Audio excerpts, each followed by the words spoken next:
Empezamos. Moi bons días a todas e a todos. Disculpas por comenzar con estes minutos de retraso, pero tanto pola concentración e o minuto de silencio por mor das vítimas da violencia de xénero como polo evento relacionado coa lingua de signos e as persoas xordas nos retrasaron estes minutos. En canto aos temas da Xunta de Goberno local, despois contestarei as preguntas que teñamos.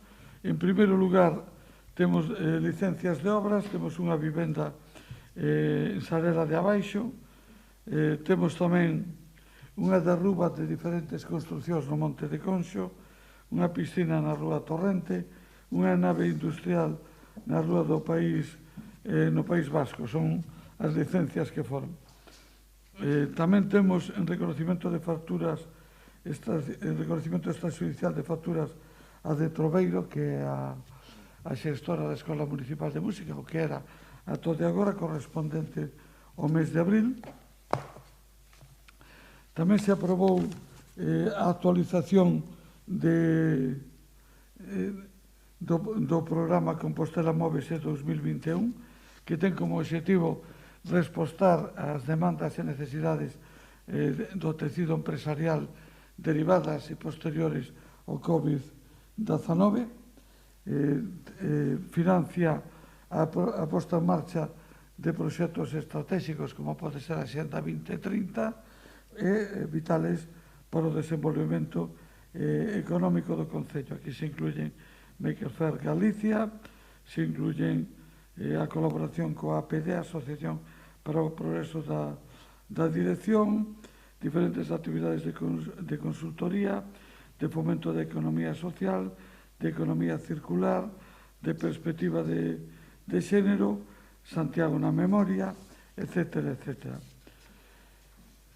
Ben, en outro orden de cousas, se acordou tamén sacar a licitación á venta de diferentes parcelas municipales con un objetivo que é facilitar a construción de aproximadamente unhas 150 vivendas de protección oficial, citas na parcela M8 do sub 7 en Pontepedriña, citas no sub 5 en San Lázaro, e aquí permite máis vivendas, concretamente 62, a de Pontepedriña 22, tamén no sub 11 no Castiñeiriño, que permite 32 vivendas. Temos aquí outra que non figura o número de vivendas, pero deben ser ao redor dunhas 20 citas no Camiño Francés, do sub 4. Por último, outra tamén no sub 11 do Castiñeiriño, que debe ser para construir 12 vivendas. En total estamos falando de 32, 64, 126, 148 vivendas. Tamén se aproba e se lle dá luz verde a modificación do cadro de persoal, que ten que ser aprobada polo Pleno e que será sometida á consideración do Pleno o día 30 de xuño, e tamén da ordenanza de circulación e uso da vía pública. Como sabedes, este foi un tema que foi obxecto de moito debate. Hasta ahora o que discutíamos era primeiro sobre un borrador, logo sobre un anteproxecto, desde hoxe pola mañán se é un proxecto de ordenanza que tamén se someterá á aprobación plenaria o vindeiro 30 de xuño. Se incluye aquí un resumen de algúns dos temas máis relevantes. Se considerades necesario unha ampliación, en todo caso se produciría unha comparecencia do concelleiro delegado de tráfico. Tamén se produce unha modificación puntual das normas de Cacharelas. Esta modificación puntual ven derivada esencialmente polos cambios na normativa da Xunta. Na normativa que aprobáramos inicialmente se establecía que non podía haber cacharelas en espacios públicos, solo en ámbitos privados e se preveía un aforo máximo de 10 personas. Ora, a comunidade autónoma cambiou e establece un aforo recomendado de non máis de 15 personas. Bueno, nos recomendamos tamén que non haya máis de 15 personas, pero é evidente que se o que se emplea é recomendado, non quere decir que se hai 16 este prohibido. Simplemente que a recomendación é que este a 15. En todo caso, esperemos que os ciudadanos de alguma maneira respeten esa recomendación e desde o punto de vista da Policía Local estará pendiente para avisar nos casos en que observe determinados excesos. Pero o certo é que a nova normativa autonómica non establece unha prohibición, sino unha recomendación. Tamén se aproban as bases para subvencións para festas patronales, para que as diferentes comisións de festas de barrios e parroquias poidan solicitar as súas axudas correspondentes. Se aproba tamén e sale a licitación o acondicionamento do local para centro sociocultural da zona bella en Salvador Parga. O importe total IVA incluído é de algo máis de 282.000 euros. Por tanto, confiamos en que para final de ano este plenamente disponible e operativo ese local. Tamén se licita a redacción do proxecto incluído na EDUSI de melloras no Campus Sur.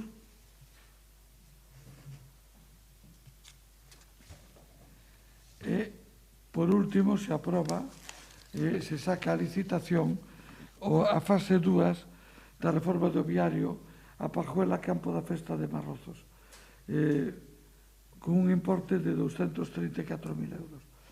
Como é sabido, xa está en licitación anterior a primeira fase, creo que eran 400.000 euros, e ora sale o espacio que faltaba para chegar hasta o centro sociocultural.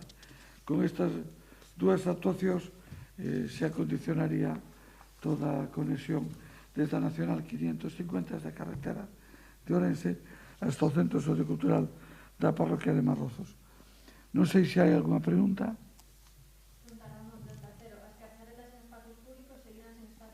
Efectivamente, mantemos a prohibición das cacharelas en espacios públicos porque vemos imposible de controlar o aforo.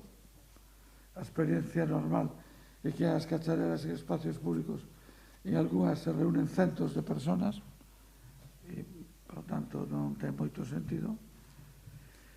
Cando hai un aforo recomendado de 15 é imposible ese control, e nos privados reconozco que o tema de recomendado pois nos vai a complicar un pouco as cousas e vamos a depender en moi boa medida do sentido común dos ciudadanos. E cal vai ser o protocolo de actuación por parte dos servicios dos corpos de seguridade? Moi complicado, porque o ser recomendado pois o feito de que haya 50 personas en lugar de 15 quere decir que incumple a recomendación, pero non digamos, non incumple ninguna norma.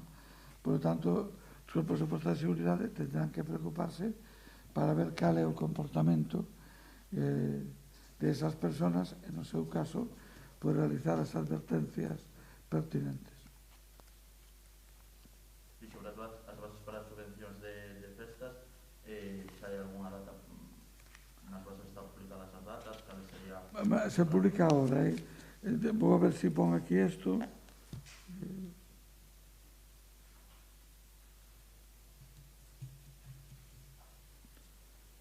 O plazo de solicitude remata o 15 de xulio.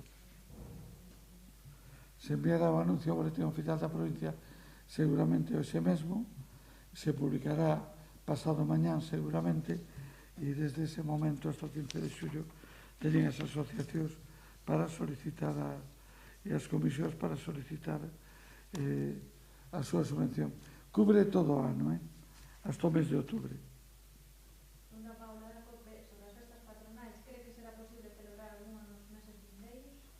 do por feito que sí. De feito, se van a celebrar as festas patronales de Santiago o próximo 25 de xulio. Outra cuestión é que se van a celebrar, lóxicamente, con limitacións de aforos e con unhas condicións de seguridade moi limitadas. De feito, ao final, en principio non vai haber postos na Alameda, porque nos vemos moi difícil de controlar os aforos en esos postos, pero si vai haber actividades musicales, vai haber concertos na Plaza do Obradoiro e na Plaza da Quintana, concretamente no Obradoiro, en principio con un aforo limitado de 1.500 personas, que siguen sendo moi poucas, pero bueno, é o doble dos que poideron vir nas festas da Ascensión.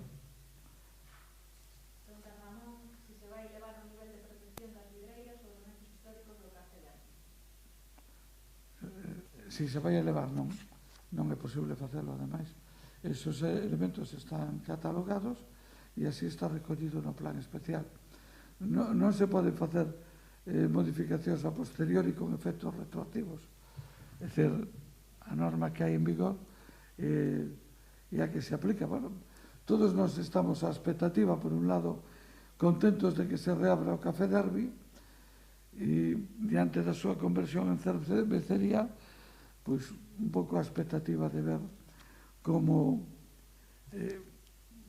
se produce esa continuidade de algo que foi un café durante 90 anos e agora pois sufre, digamos, esa transformación. Pero en todo caso, contentos de que se abra e non este pechado. Pero bueno, probablemente sea bastante distinto na súa funcionalidade do que viña sendo habitual, claro.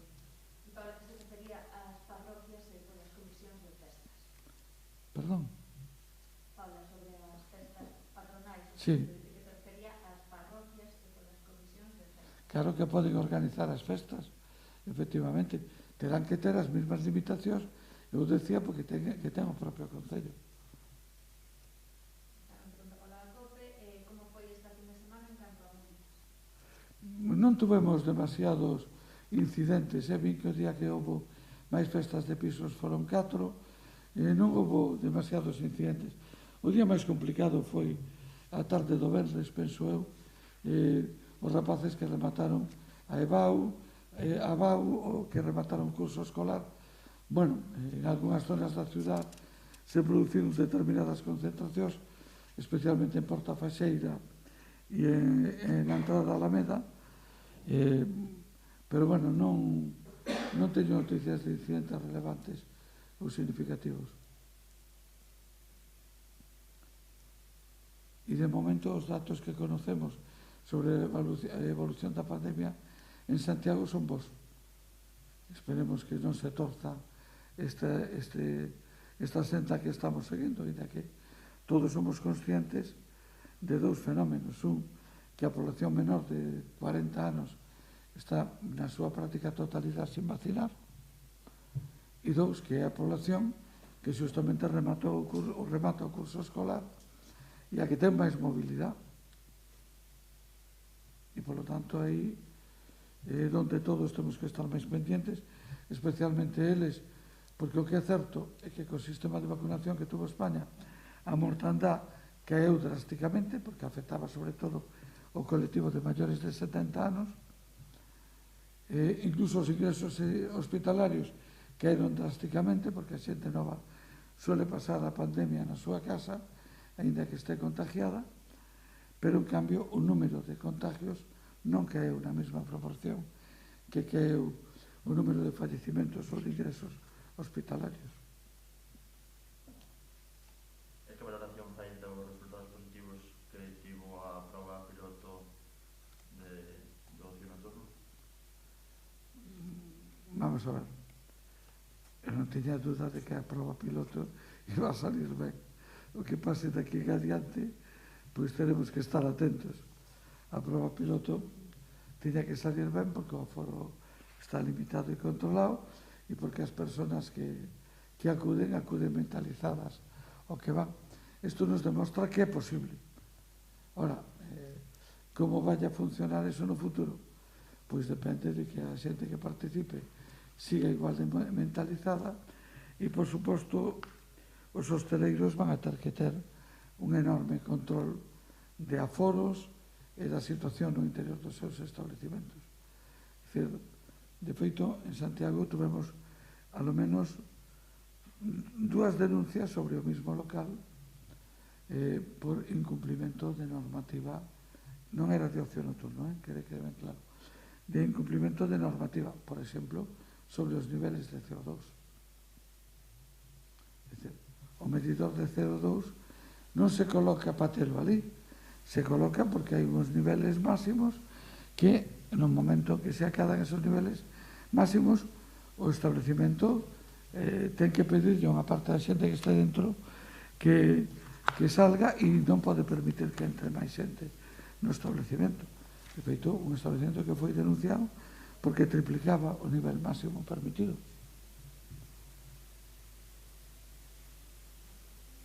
De CO2.